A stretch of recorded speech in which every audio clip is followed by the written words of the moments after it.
In a world increasingly captivated by the culinary arts, cooking shows have evolved into a cultural phenomenon. Viewers are not merely passive observers, they are participants in a vivid tableau of flavors and techniques that transcend the mundane.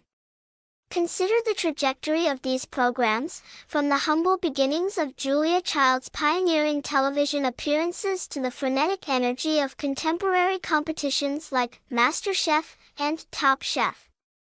Each show cultivates a unique narrative, inviting audiences into the intimate realms of culinary experimentation.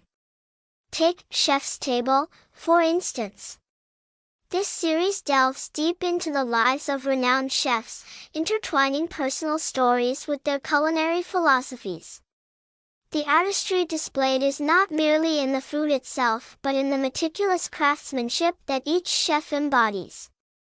By juxtaposing the chef's trials and triumphs, the show enthralls audiences and engenders a profound appreciation for gastronomy. Moreover, cooking shows have democratized culinary knowledge.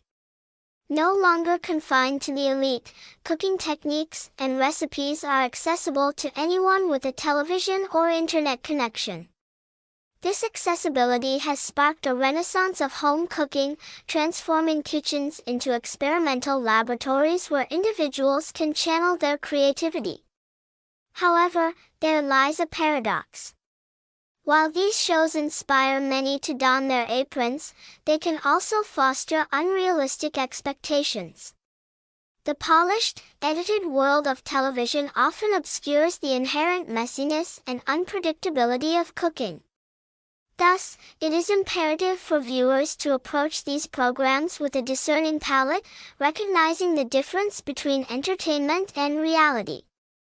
Ultimately, cooking shows serve as both a source of inspiration and a reflection of our evolving culinary landscape, urging us to embrace the journey of cooking rather than merely the destination of a perfect dish.